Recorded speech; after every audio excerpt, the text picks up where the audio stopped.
Bom, gente, boa noite. Todos vocês que vieram aqui, muito obrigado. É uma alegria mesmo para mim, para a Artemisia e para nós do Instituto de Formação Humana. Esse é um evento, o primeiro de uma série de 4, né, de encontros com a temática de espiritualidade e mundo comum, que vamos realizar nesse segundo semestre pelo Instituto de Formação Humana, que é uma instituição sem fins lucrativos, uma associação privada, né? E, obviamente, pelo próprio nome, para promover a formação humana. Eu vou aqui explicar um pouquinho sobre como nasceu o interesse dessa realização desses encontros, né? E também, em seguida, apresentar o Joanildo para vocês, né? Eu escrevi um pequeno texto aqui, até para ficar mais elegante na filmagem, não é? Porque isso aí vai ser visto pelas pessoas também que não estão aqui, né? Então, sobre essa iniciativa, esses encontros, né, eles são para contribuir com a reflexão sobre o sentido da vida e compromissos espirituais em um país que optou por meio de ações, palavras e omissões de milhões de pessoas pela decadência institucional e civilizatória em apoio à perseguição e condenação violentas e ilegais de inocentes pela famigerada Operação Lava Jato, em apoio ao golpe de Estado de 2016 e a subida ao poder de um governante apoiador da tortura. Diversos líderes de tradições religiosas, tipo os espíritas, evangélicos, católicos, budistas, entre outros, além de pessoas dotadas de capital simbólico no campo da espiritualidade, apoiaram total ou parcialmente essa trajetória decadente e anticivilizatória no Brasil, em nome de um falso discurso moralista e, em muitos casos, de um moralismo sem moral. Nós, do Instituto, duvidamos profundamente de qualquer espiritualidade que seja oposta ou indiferente à preocupação com o mundo como espaço da convivência entre seres humanos em pé de igualdade e em sua pluralidade, e não apenas como objeto de atos isolados de caridade por aqueles que se julgam bons. Para contribuir, portanto, com o fortalecimento de um sentido consciente e aterrado de espiritualidade, nós decidimos realizar essa pequena série de encontros, né, que estamos hoje iniciando. Eu considero que dificilmente poderíamos abrir de melhor forma essa série de encontros do que com essa conversa com Joanildo Curitiba. Então vou falar um pouquinho da trajetória acadêmica dele. Ele é bacharel em História pela UFPB, concluiu em 85, mestre em Ciência Política pela UFPE em 89, doutor em Ideology and Discourse Analysis, Ciência Política pela Universidade de Essex, na Inglaterra, concluiu em 95, e fez seu pós-doutorado na Universidade de Westminster, também na Inglaterra, em 2003. Ele é pesquisador titular, professor e coordenador do mestrado profissional de Sociologia em Rede Nacional, o Prof.Sócio, né, por meio da instituição associada Fundagem, ex-diretor de Formação e Desenvolvimento Profissional e ex-diretor de Pesquisas Sociais na Fundação Procnabu, vice-coordenador da Rede Prof.Sócio. É professor do programa de pós-graduação em Sociologia e professor colaborador do programa de pós-graduação em Ciência Política da UFPE. Foi senior lecturer dos departamentos de Governo e Assuntos Internacionais de Teologia e Religião e coordenador do programa de mestrado sobre Religião e Globalização da Universidade de Durham, na Inglaterra, no período de 2009 a 2013. Sua pesquisa se concentra nas áreas da ciência política e da sociologia, com ênfase no comportamento político, atuando principalmente nos seguintes temas: religião e globalização, religião e política, cultura e identidade, religião e sociedade, gestão pública e políticas sociais, movimentos sociais, globalização e cultura, metodologia qualitativa, especialmente em análise do discurso, e teoria política contemporânea. Além desses aspectos acadêmicos, Joanildo, né, tem uma ininterrupta trajetória de vivência protestante em algumas igrejas protestantes, que eu saiba, pelo menos, a Igreja Congregacional, a Igreja Presbiteriana Unida, né, inclusive onde mais nos aproximamos, e hoje ele comunga sua fé na Igreja Episcopal Anglicana do Brasil, onde também tem uma grande atuação, né, não só no Brasil, mas também participa de fóruns da Igreja no exterior, né.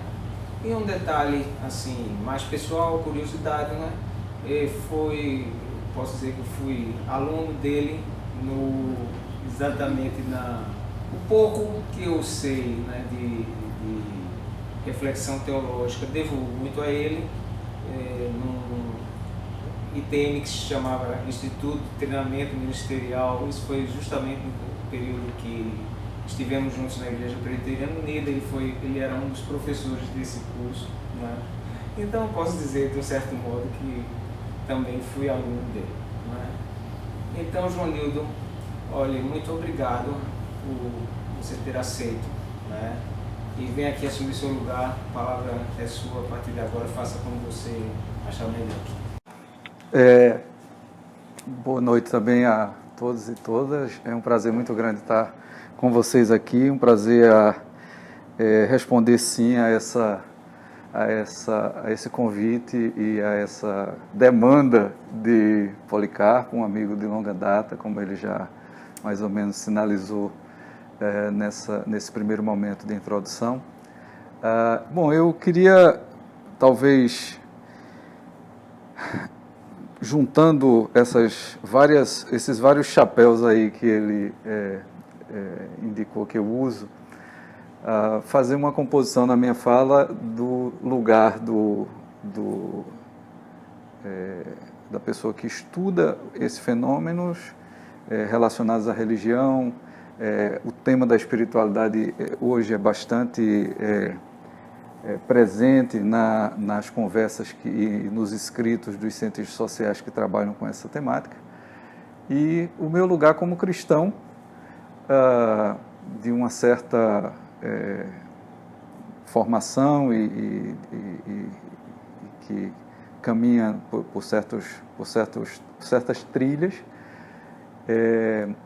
e dentro dessa formação como cristão, que eu usaria talvez como uma moldura para o que nós vamos falar, nos anos 80, quando eu estava saindo da minha adolescência e entrando na juventude, era bastante viva no Brasil, e não só no Brasil, uma tradição de pensar esses temas a partir da realidade da vida, a partir das lutas que as pessoas vivenciam, a partir dos compromissos que elas assumem, das respostas que elas dão aos desafios que vivenciam, como o ponto de partida para se pensar sobre a espiritualidade. Quer dizer, ao invés de pensar que nós, digamos, já nos situamos no mundo a partir dessa referência da religião ou da espiritualidade, e depois a gente se inteira das coisas, né? Que é uma certa maneira de pensar de forma alienada da realidade, né? Como se nós fôssemos alguma coisa antes de travar qualquer contato com o mundo, a vida, as outras pessoas. Então, essa tradição que eu e muitos outros aprendemos como protestantes, de uma dupla fonte, do movimento ecumênico, que vinha desde os anos 50 na América Latina e no Brasil, e da teologia da libertação da Igreja Católica. A juventude com a qual eu me socializei em termos desse mundo religioso, cristão, protestante, foi uma parte dela diretamente influenciada por essas duas fontes, né? E então, assim, por que eu estou dizendo isso? Para dizer que desse veio aí, 3 palavrinhas eram sempre muito usadas para descrever como é que um cristão se posiciona diante das realidades da vida.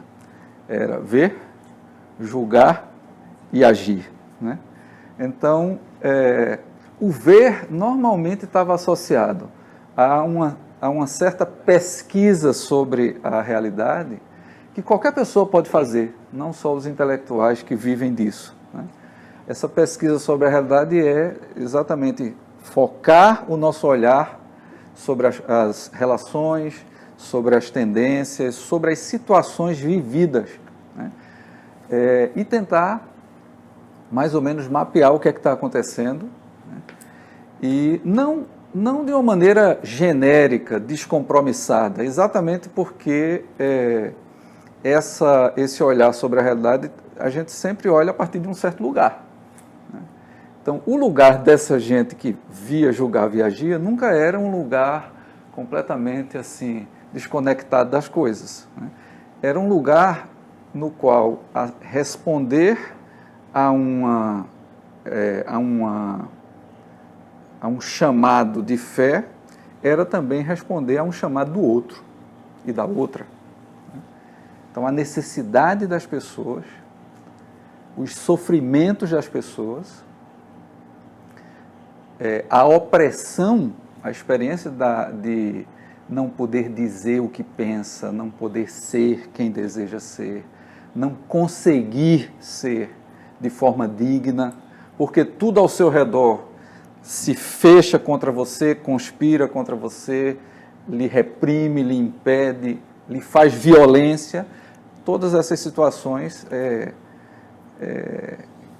precisam ser nomeadas no ver, né? Mas, como eu disse, ninguém vê as coisas de forma completamente neutra, né? A gente vê e a gente avalia o que vê. É bom que seja desse jeito, né? Isso é o que nos ajuda a sermos gente melhor, a vivermos melhor junto com outras pessoas, né? Então, normalmente, dentro dessa ótica da teologia da libertação e do movimento ecumênico, o que a gente via estava muito distante de certas expectativas de bem-estar, de liberdade, de dignidade humana, e por isso julgar nos confrontava com a necessidade de fazer alguma coisa para mudar essas realidades vivenciadas, né? Ou aquelas que a gente não vivenciava, mas descobria pelas notícias, pelas leituras, pelas conversas com as outras pessoas. Então, ver, julgar e agir, né, eu acho que seria uma boa moldura para uma reflexão nossa sobre esse tema da espiritualidade, né? Porque nós poderíamos começar aqui fazendo toda uma digressão filosófica sobre o ser humano como um ser aberto à transcendência, não sei, primeiro traçando uma espécie de retrato de como deveriam ser as pessoas, etc. Mas quando a gente começa a fazer assim, a gente muitas vezes fecha os ouvidos, fecha os olhos para perceber, para observar coisas que estão acontecendo ao nosso redor e coisas que nem sempre nós estamos muito conscientes de que elas estão aí. Então, vamos lá. Primeira coisa sobre esse tema da espiritualidade, partindo dessa coisa do ver, julgar e agir, é que há hoje 2 atitudes aparentemente completamente desconectadas e muito prevalentes na nossa sociedade. Uma delas aproxima as pessoas de uma certa maneira de vivenciar a sua espiritualidade através de uma opção religiosa específica, concreta. E aqui a gente tem, se a gente pensar somente no contexto brasileiro, né, os últimos 30, 40 anos no Brasil, a gente tem movimentos no interior da Igreja Católica que chamam muito a atenção das pessoas para essa espiritualidade, né, dentro de uma ótica de uma vivência da espiritualidade como um encontro com o Espírito Santo e tudo mais, o movimento carismático. Dentro do protestantismo, um veio que remonta já desde o início do século XX, né, que é o pentecostalismo, com a mesma orientação, né, e o outro veio, que eu digo que aparentemente é completamente desconectado, é um veio no qual um crescente número de pessoas só consegue pensar a espiritualidade se desvinculando, se desconectando das religiões existentes, especialmente das religiões institucionalizadas, organizadas, das igrejas, dos templos, dos centros, etc. Então, dentro dessa ótica, a gente tem uma transição também que vem acontecendo há bastante tempo, né? Nessa maneira de pensar como é que é a vida que vale a pena viver, né? Diferentemente de uma visão segundo a qual a vida é simplesmente isto que nós conseguimos ver, tocar, sentir, quer dizer, a vida está associada a essa dimensão da percepção das coisas ao nosso redor, né? Muita gente, mundo afora, talvez a grande maioria das pessoas, se vê na vida ou cercada ou atravessada por dimensões, às vezes por forças maiores do que elas, né? Que elas não precisam necessariamente ter medo de estar jogadas assim numa situação em que há coisas muito maiores do que elas conseguem perceber, controlar, etc. Então, esse sentimento e essa visão de que nós estamos no mundo, não estamos sozinhos, né? E esse não estar sozinho vai além de simplesmente não estar junto com outras pessoas. Nós não estamos sozinhos porque tem mais coisas acontecendo do que os nossos olhos conseguem ver, né? Do que a nossa sensibilidade consegue dar contas. E essa abertura para aquilo que eu não sei, aquilo que eu não controlo, aquilo que eu não vejo, é mais ou menos o que o tema da espiritualidade quer dizer. Ela pode se traduzir numa vivência propriamente religiosa dessa espiritualidade, e ela pode se traduzir em outras formas não religiosas de viver essa abertura, né, para o mundo, e ao mesmo tempo essa sensação de que nós somos pequenos demais em relação a tudo que existe, né? Isso desencadeia em nós uma certa sensação de admiração, de curiosidade, de talvez uma sensação de sermos pequenos demais, né? Uma sensação de que nós não conseguimos ser sem conviver com outras pessoas. Então, quem eu sou não se define simplesmente por uma coisa que eu decida dentro da minha cabeça, né? Quer dizer, quem eu sou tem a ver com muitas outras coisas além de mim, inclusive que me levam a mudar ao longo do tempo, né? Pensar de forma diferente, sentir de forma diferente, agir de forma diferente, porque eu vou vivenciando situações, vou conhecendo pessoas, vou aprofundando minha relação com certas pessoas, vou me chocando com outras pessoas, né? E isso vai mudando quem eu sou, porque nós não começamos com um copo cheio que vai derramando de pouquinho ao longo da nossa vida. É muito mais uma coisa que difícil de imaginar com essa figura aí do copo, mas talvez possa ser mais a ideia de que nós começamos com um copo seco, que enche alguma coisa e a gente já começa a pingar fora, mas que está sempre entrando alguma outra coisa dele. Então, essa dinâmica, essa ideia de que o que nós somos não está nem preso dentro de nós, nem é controlado por nós, é uma maneira de falar de espiritualidade. Antes mesmo de falarmos de uma relação com Deus, ou com forças cósmicas, ou com uma espécie de mundo interior, né? Espiritualidade é basicamente isso, abertura. Abertura. Né? Se a gente pensasse na nossa existência como uma linha, né? Como uma linha traçada, quer a gente goste de círculo, de retângulo, de quadrado, de hexágono, de qualquer coisa, essa linha não se fecha.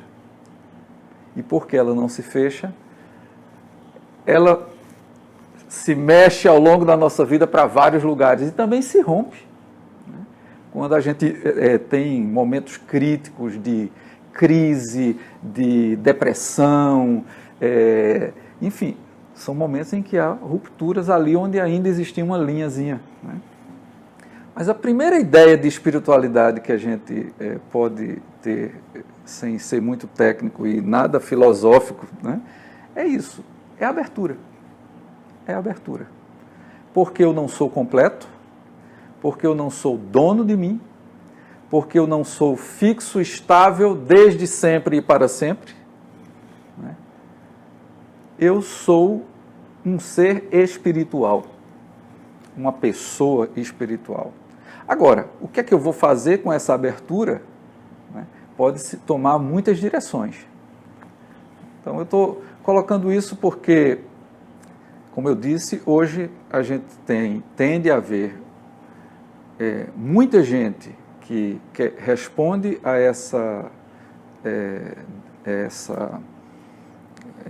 digamos, experiência da abertura, né, da finitude, né, da incompletude, buscando numa forma religiosa a maneira de lidar, de aprofundar, de vivenciar bem, mas às vezes também de, se esconder, negar essa abertura. Outras pessoas fazem estas coisas, as mesmas e outras tantas, se afastando das religiões tal como elas existem e estão aí oferecidas pelas portas, né, ou pelas páginas da internet e tudo mais. Então, essa é a primeira observação que eu acho que é importante fazer, né, é que nós falamos de espiritualidade porque, dizendo agora de outra maneira, nós não somos pura razão. Nós não somos também apenas corporalidade, ou nós não somos apenas uma espécie de soma de dois pedaços, de duas partes, uma coisa que a gente chama de corpo, outra coisa que a gente chama de alma. Quer dizer, essa experiência da espiritualidade atravessa tudo. Como eu vivo, como e no meu corpo, como eu vivo, como e na minha alma, para usar essas duas palavras que muita gente usa no dia a dia, né?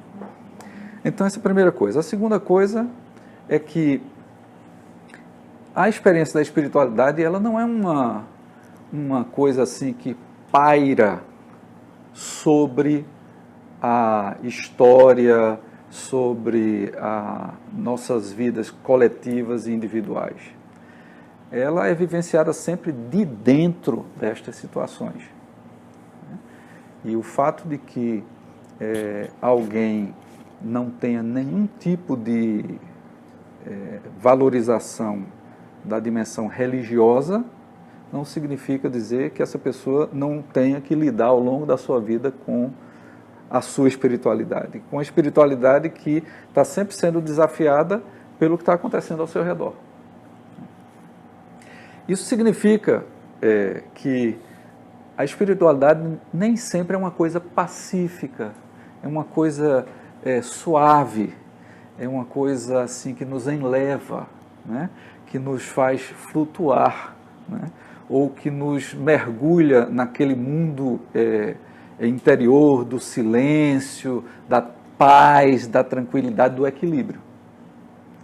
Porque se a espiritualidade fosse somente isso, ela não podia ser histórica. Porque pode ser que a história venha a ser uma coisa completamente diferente do que a gente conhece até hoje. Mas se não for, e há uma tendência de que pode realmente não ser completamente diferente, tudo que a gente olha para trás, né, longe e perto, e vê na história né, sobe e desce, quebra, enfim, as coisas se constroem, as coisas se destroem, os momentos de estabilidade são invariavelmente seguidos por momentos de instabilidade, né, que podem ser corrigidos ou não. Às vezes a história entra numa espiral assim, em que tudo vai de mal a pior e a gente acha que tem um fundo do poço e o fundo do poço não chega, né? Pois bem, então, não há por que a gente esperar que, por estar falando nesse termo, por estar usando a palavra espiritualidade, a gente vai estar falando apenas de paz interior, apenas de equilíbrio, né? De uma espécie de relação tranquila ou de uma relação, digamos, produtiva, construtiva, afirmativa com esse ser aberto, esse ser finito, né? Esse ser pequenininho, esse ser sempre em relação com outras coisas que nos torna espirituais, né? Que nos faz ser alguma coisa mais e menos do que simplesmente um pedaço de carne cheio de ossos e que apenas trocas químicas e, enfim, que vem a surgir por razões perfeitamente explicáveis pela ciência, né, e desaparece também por causa disso.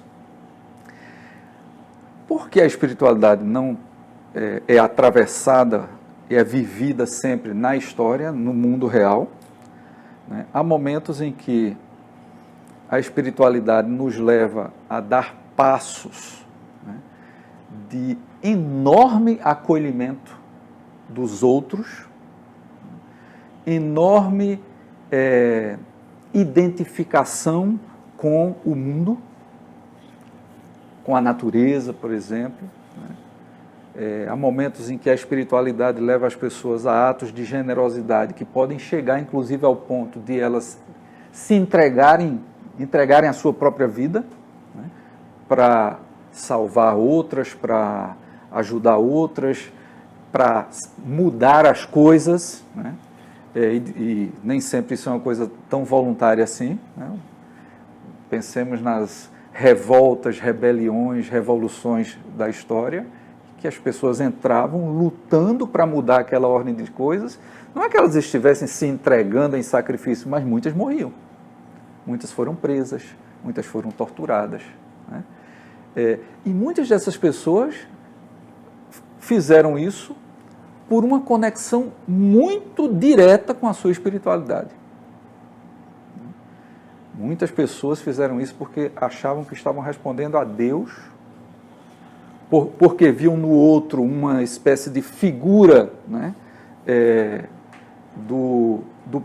de Deus, ou de Jesus Cristo, ou, enfim, inclusive outros tipos de vivência religiosa, né, que também tem essa compreensão. Em outros momentos, a espiritualidade é vivida de uma forma que é movida pelo medo que essa abertura às vezes produz em nós.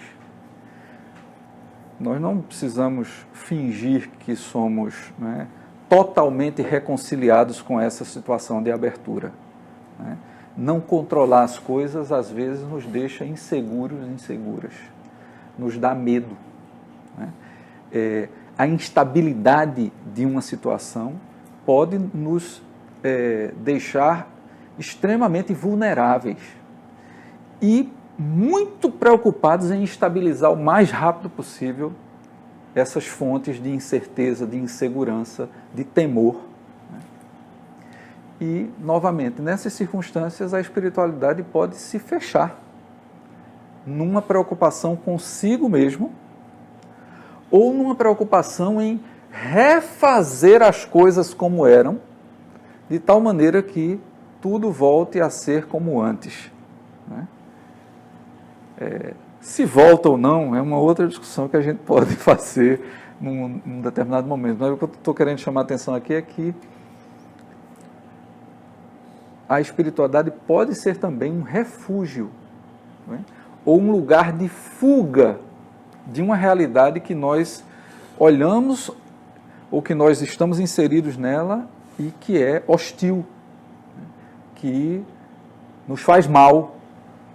E nós então tentamos mobilizar essas energias, esses valores, né, que a gente associa à espiritualidade para recompor a normalidade das coisas, ou recompor a previsibilidade das coisas, né? Poder olhar amanhã e saber que não vai ser uma coisa completamente imprevista em relação a hoje. Então, diante dessas situações, momentos de crise e momentos de tranquilidade, prosperidade, normalmente geram diferentes espiritualidades. Em momentos de crise, nós vamos ter uma pressão sobre as pessoas que levam aquelas que querem aproveitar a crise para promover uma mudança, a direcionar sua espiritualidade no sentido de lhes dar direção, força, determinação para seguir as tendências que apontam para a mudança. Outras pessoas, diante da crise, querem se proteger e vão mobilizar a sua espiritualidade de tal maneira que ela lhes dê a garantia, a segurança, né, a proteção de que a crise não vai se transformar num caos, num abismo, né, que vai nos engolir, nos tragar. Tem também gente que usa a espiritualidade para fazer o mal aos outros. A sua espiritualidade é pensada como uma espécie de contínua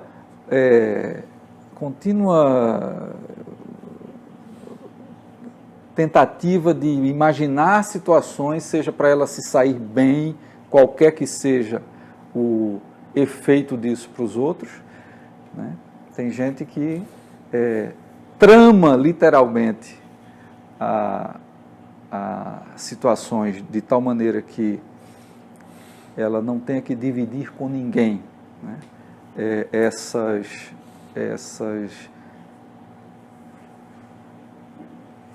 inseguranças e incertezas de um lado, mas também as oportunidades, o bem-estar por outro.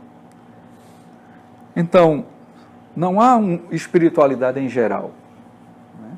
Há sim formas como nós respondemos de dentro da vida a essa percepção de que nós não somos um sistema fechado, nós não somos uma coisa plenamente acabada, né? Então, dito isso, se há tantas formas possíveis de entender e vivenciar a espiritualidade, né, quais dessas formas seriam mais, digamos,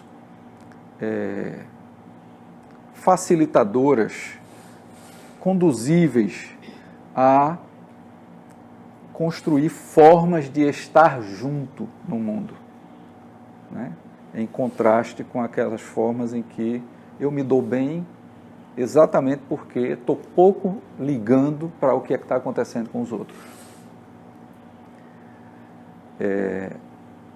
E dentro dessas maneiras de estar junto, né, como pensar desde uma perspectiva espiritual o que nós podemos ter e viver em comum com os outros.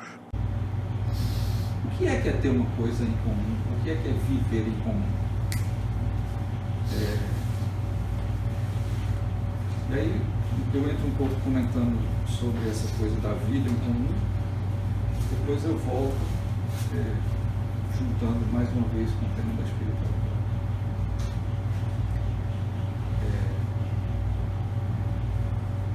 A gente associa muito a ideia do comum, seja a uma coisa ordinária, antes de pensar na vida em comum, você tem que pensar só o comum. O comum pode ser uma coisa ordinária, que não tem nada de especial a respeito dela. E por isso é o estado mais ou menos normal das coisas. Quer dizer, a maioria, o grande número, grande parte das coisas são comuns nesse sentido. Elas não necessariamente se destacam, brilham, né? Vibram de uma maneira muito diferente das demais coisas ao seu redor. E por isso, o que é comum pode ser completamente imperceptível, pode não ser percebido, não ser visto, não ser sentido, está lá, mas ninguém dá conta. Comum também pode ser aquilo que é de todo mundo porque não é de ninguém. Ou seja, é alheio à ideia de propriedade. Não faz parte desse cálculo de quem tem, de quem é o dono. De onde está o papel que demonstra que isso pertence e tal, né? Essa experiência do que é comum, porque não é de ninguém, ela varia. Mas, digamos que quando nós olhamos para o mundo ao nosso redor, nós queremos crer, por exemplo, que o ar que nós respiramos é comum. É comum no sentido de que todo mundo precisa disso, né? Mas, mesmo que existam aquelas formas de comprimir dentro de um recipiente, né, o oxigênio, etc., isso é uma situação muito extraordinária que não é a nossa experiência mais banal de respirar o ar. E, nesse sentido, quando alguém trata o mundo natural de tal maneira que esse ar começa a fazer mal para outras pessoas, ou começa a produzir desequilíbrios na natureza, essa pessoa está interferindo com o que é comum. Interferindo injustificadamente, interferindo ilegitimamente com algo que é comum no sentido mais espontâneo que eu acredito qualquer ser humano na face da Terra, independentemente do seu idioma ou da sua cultura, pensa isso, né? A vida no sentido disso que nos faz mexer, sentir, falar, né, desejar, etc., é algo que é também comum neste sentido de que tudo que é vivo, pessoas, animais, plantas, né, seres muito minúsculos que a gente não vê, mas que são vivos, tudo que é vivo partilha desse bem. No entanto, ninguém pode se atribuir ser o dono, né, ter a propriedade de um pedaço de vida que vai negar aos outros, a não ser quando, usando da violência, né, tira a vida de outrem, né, mas não necessariamente ganha nada com isso, porque o que é comum é algo que, embora se distribua para todo e qualquer outro ser, não fica de menos nem de mais para ninguém. E essa é uma maneira espiritual de pensar a vida e o comum. Porque a gente está desconectando um pouco aqui essa ideia da vida de certas maneiras de delimitar, circunscrever, controlar a vida. Então, o comum nesse outro sentido. Mas tem um terceiro sentido do comum, que eu acho que vale a pena a gente pensar, que é quando eu, você, nós decidimos dividir algo que é nosso, por qualquer meio aí, pode ser porque a gente comprou, ou pode ser porque a gente tem dentro da gente, dividir com outros, para que os outros compartilhem disto, experimentem isto, vivenciem isto, desfrutem disto, que pode ser coisas materiais ou coisas não materiais. Nesse terceiro sentido do comum, é preciso que eu faça algo para que algo se torne comum, para que algo venha a ser vivido, desfrutado em comum. Não é natural isso. Não é como o ar que eu respiro. Não é como a vida. Vida em comum, neste terceiro sentido, significa que nós decidimos deixar de ter alguma coisa, normalmente alguma coisa valiosa, para colocar numa espécie de fundo que outras pessoas tenham acesso àquilo. É quando, por exemplo, nós damos tempo tirado dos nossos interesses, afazeres, etc., para ajudar alguém. Ou mais do que isso, quando nós nos juntamos com outras pessoas para dar tempo para ajudar outras tantas. Ou para proteger a natureza. Ou para, enfim, compartilharmos saberes.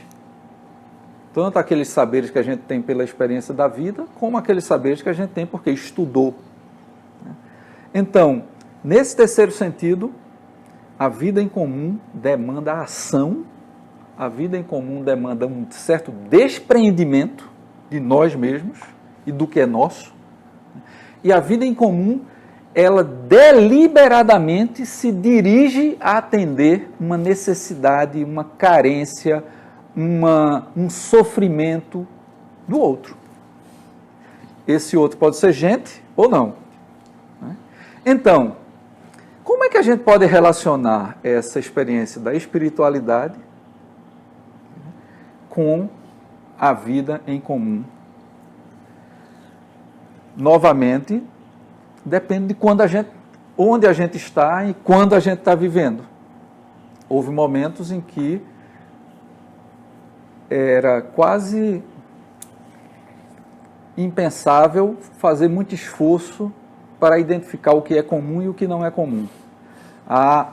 Nosso conhecimento do passado, das sociedades humanas, e mesmo de alguns tipos de sociedade humana que existem hoje, muito marginais, literalmente escondidas, às vezes nas florestas, escondidas assim, muito longe das cidades, da vida urbana, etc.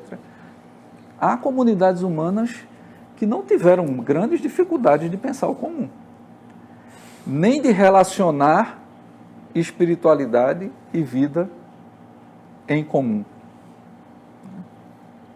Mas nós não vivemos nessas sociedades, embora às vezes a gente possa ter informação delas, né? Pelos vídeos, pelas leituras, etc. Ou até, às vezes até uma visita, uma coisa assim. Então, como é que a gente pode pensar vida em comum hoje? Né? Nesse mundo em que nós estamos. E não esse mundo em geral, mas digamos assim, o mundo onde as coisas acontecem mais perto de nós. Para responder essa pergunta, aí eu preciso voltar um pouco àquela dupla orientação que eu disse que são tendências muito fortes no nosso tempo, né, de vivenciar a espiritualidade. Uma delas, que é a espiritualidade via a religião. A outra, a espiritualidade via uma certa maneira de cuidar de si, cuidar do outro, que não passa pela religião.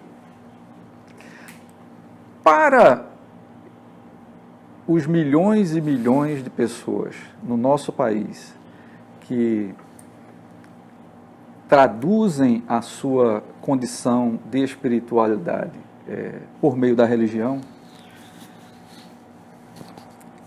as últimas décadas colocaram muitos desafios para a sociedade brasileira num sentido amplo, né? E esses desafios tiveram a ver tanto com questões, digamos, de materiais, de como as pessoas podem ter acesso a bens que assegurem a sua sobrevivência ou bens que assegurem um certo nível de bem-estar para as pessoas, mas também houve desafios no sentido de como é que nós nos organizamos como sociedade de tal maneira que nós não vivamos nos matando uns aos outros, ou de tal maneira que esse bem-estar que pode ser alcançado, né, não seja disponibilizado apenas para alguns ou poucos em detrimento de muitos. Então, isso nós vivenciamos porque nós passamos por um processo de enorme desenvolvimento que beneficiou. Quanto mais ele avançou, dos anos 60 até os anos 80, menos gente se beneficiou com ele, mais gente se empobreceu, mais gente teve oportunidades completamente desassociadas da sua vida, né? Poder entrar numa escola criança e sair da escola quando o sistema todo já foi cumprido, né? Isso parece uma coisa absolutamente banal, mas milhões de brasileiros não tiveram. Isso mesmo que quisessem. Muitos tiveram que parar de estudar para sustentar a família.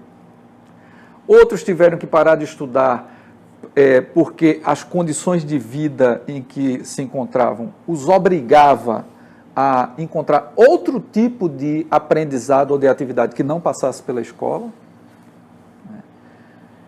E nesta mesma sociedade, a distribuição das oportunidades cada vez mais passou pela educação. De tal maneira que quem ficava de fora da educação, ao longo da sua vida, estava com o destino traçado de ser pobre, miserável ou, enfim, viver batalhando loucamente para sobreviver. Então, nós vivenciamos também um tipo de modernização da sociedade brasileira que se deu sob condições de grande autoritarismo. Quer dizer, a forma como politicamente esse desenvolvimento se deu impediu muita gente de discutir aquelas escolhas e opções que estavam sendo feitas. Não só impediu-as de fazer isso, né? Deliberadamente silenciou essas pessoas, considerando-as inimigas, considerando-as ameaças para a sociedade, que teriam que ser contidas, controladas ou exterminadas para que a sociedade pudesse seguir o seu caminho, né? Então, nesse desafio todo, mudou muito a maneira como os brasileiros e brasileiras vivenciaram a sua espiritualidade, tanto no sentido da religião, como no sentido não religioso. E esses embates, eles não se resolveram de uma vez por todas. Nós vivenciamos aquele momento de volta à democracia, ali meados dos anos 80, houve altos e baixos, houve crises econômicas, houve, enfim, várias mudanças e transformações que o país vivenciou. Nós tivemos uma fase relativamente recente em que parecia que, de repente, as coisas iam dar certo, né? As coisas iriam se encaminhar, etc. E no meio desse mundo, quer dizer, desse contexto todo,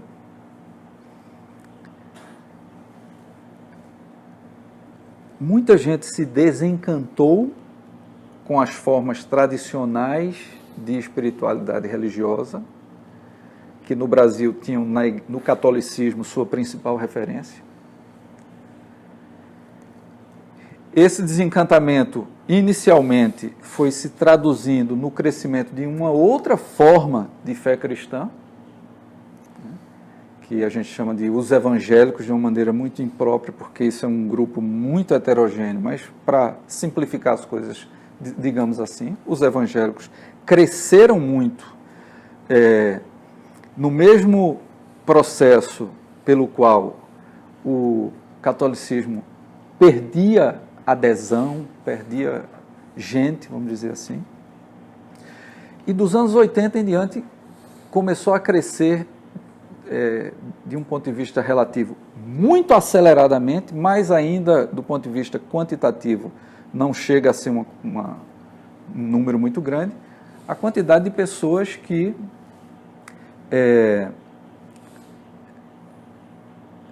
se vê como sem religião, embora 90% dessas, um número redondo, não é um número exato, mas um número redondo, 90% dessas pessoas, é mais inclusive, não são nem ateias, nem agnósticas, que são as duas opções de sem religião, assim, que não tem a ver com Deus, né? Essas pessoas são sem religião porque elas saíram de uma igreja, por exemplo, e não querem mais fazer parte de nada. Elas querem cultivar sozinhas, ou em pequenos grupos muito informais, a sua espiritualidade.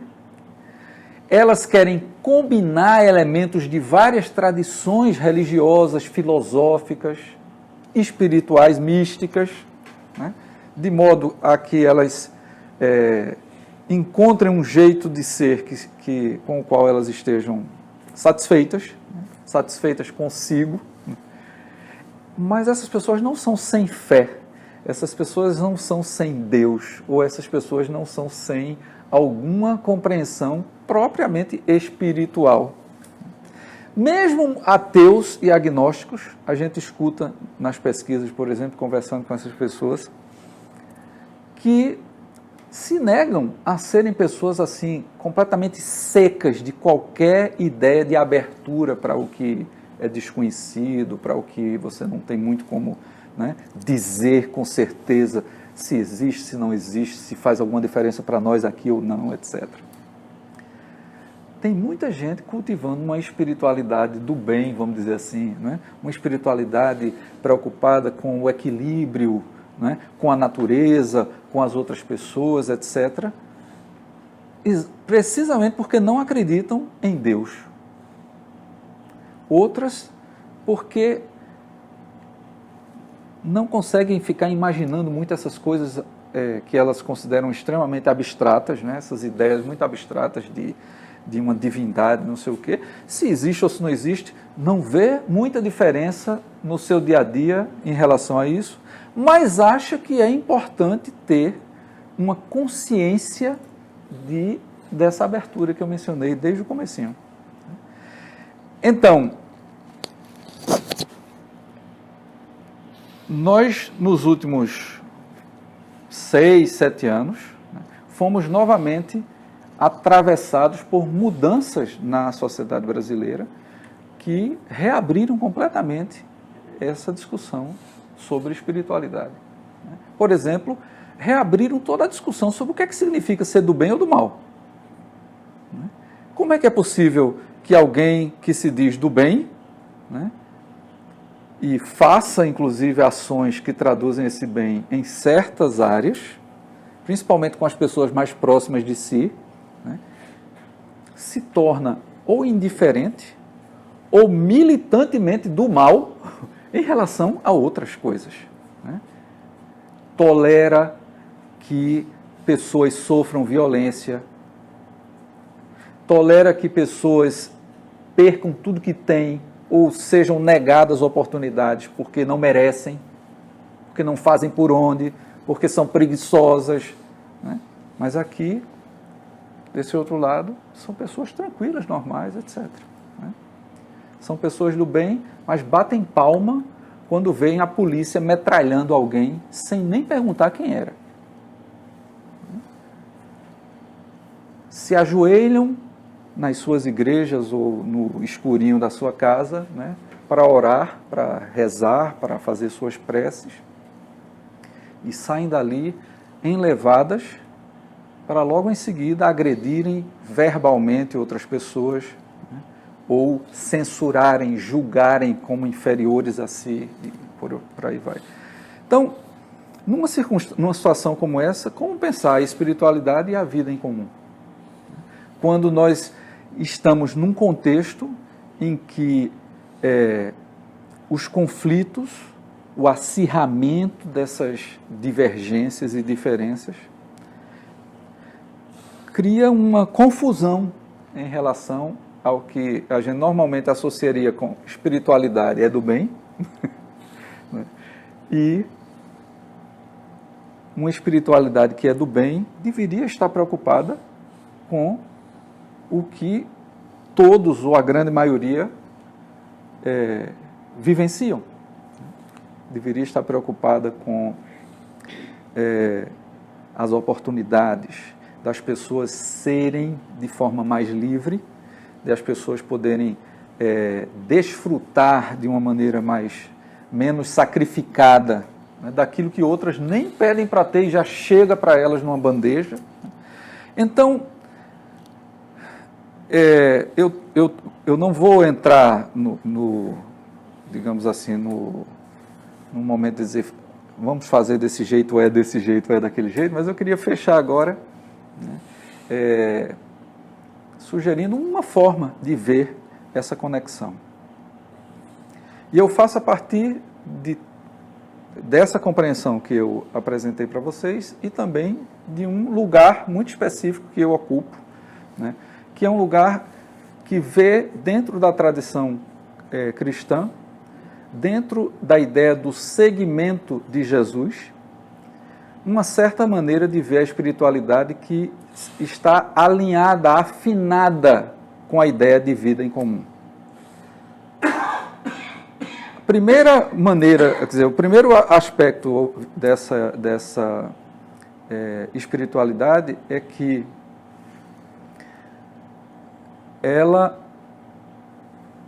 nela nós somos todos criaturas referidas, relacionadas com Deus, de uma maneira ou de outra. Com aprovação, sem aprovação, tudo legal, ou problemas aqui e ali. Todo e qualquer ser humano participa deste comum. Mais ou menos igual à vida, como eu mencionei no começo, né? Deus não está determinado nem pelas diferenças linguísticas, nem culturais, nem de classe social, na maneira como vê toda e qualquer criatura humana. Então, dentro dessa primeira perspectiva, a espiritualidade cristã não precisa ter medo dos outros, nem das outras. Segundo a espiritualidade cristã, não precisa se afirmar negando as outras. Segundo aspecto dessa espiritualidade, que tem conexão com a vida em comum, é que ela não se alimenta da ansiedade de acumular às expensas dos outros, de ter mais para mim, tirando o que é de outro. E esse tirando pode ser tirando bens, mas também pode ser tirando direitos, tirando perspectivas de futuro, negando ao outro a possibilidade daquilo que eu quero ter para mim. Então, dentro dessa perspectiva, o cristão pode ser alguém que vive a sua vida sem a ansiedade pelo acúmulo, sem a ansiedade pela competição com os outros, sem a ansiedade de estar sempre por cima, né, para que isso, como se isso fosse uma espécie de prova de que Deus está abençoando esse cristão, de que Deus está do lado, de que Deus está, né, de que esse jeito de viver está bem alinhado com uma fé, né, uma fé. Segunda coisa. Terceira coisa, a espiritualidade cristã, ela tem como primeira referência aquilo que nós recebemos como cristãos de tradições a respeito de Jesus de Nazaré. Esta figura, ao mesmo tempo enigmática, né? mas também sedutora, né? Que, não tendo nunca transitado uma distância maior do que 100 quilômetros na sua vida, deixou um legado que acabou alcançando o mundo inteiro conhecido por nós. E embora tenha vivido há mais de 2.000 anos atrás, este legado do que ele disse e do que ele fez continua sendo continuamente relido e reatualizado, independentemente de quanto tempo se passou, quanta tecnologia evoluiu, quantas formas de organização social, cultural, etc., a humanidade já vivenciou. E esta figura não apostou em pisar quem já está por baixo, não apostou em consagrar quem já é a situação de discriminação que inferioriza alguém, teve formas de lidar com o inesperado que vem quando o outro, na sua necessidade, carência, né, pedido de socorro, bate, né, à nossa porta ou até em nós mesmos,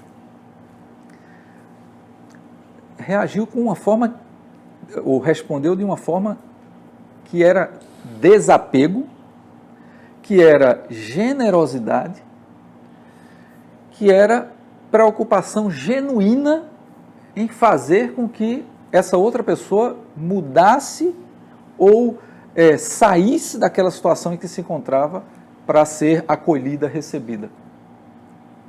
E por isso, nas palavras dessa pessoa, né, que os cristãos reconhecem como sendo o próprio Deus encarnado, e, portanto, completamente misturado com as coisas da vida, do tempo, das dores, dos desejos, dos gozos, das alegrias, dos choros, etc., que nós vivenciamos, né? Se é Deus encarnado, tudo o que diz respeito à maneira como eu e vocês vivemos tem a ver com essa figura. Não é um troço desconectado assim. Não é um copo onde botou um líquido que não se mistura com este copo. A ideia de encarnação é que não tem mais paredes de copo, né? Então não tem mais parede. O conteúdo do copo se misturou com as paredes do copo. Não tem copo. Então, o que é que isso, para fechar, né? Nos 3 sentidos em que eu falei de comum, né, essa espiritualidade se conecta com a espiritualidade de muitos e muitas cristãs e cristãos por aí afora. Que, muito mais do que preocupados e preocupadas em impor uma certa maneira de falar, de cantar, de orar, de se vestir, estão preocupados em que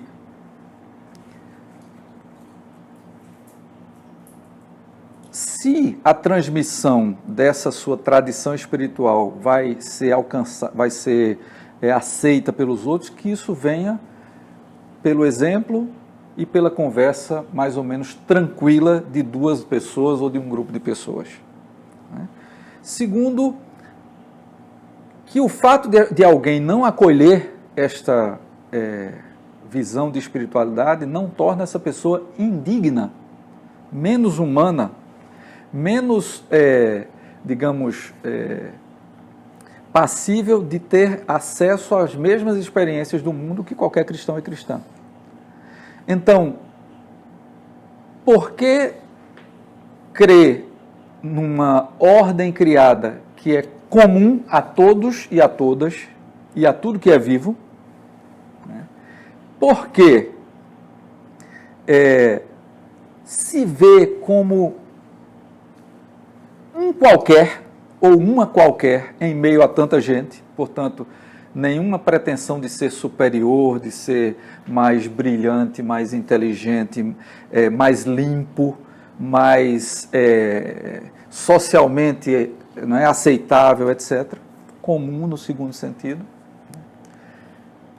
Mas também comum no sentido de fazer da sua vida uma resposta à necessidade de compartilhar, de dividir com os outros, né? O que sabe, o que tem, porque vê que nesta realidade a dor, o sofrimento, a violência, a necessidade, a desigualdade, a invisibilidade, o desprezo, são muito mais frequentes do que deveriam, né?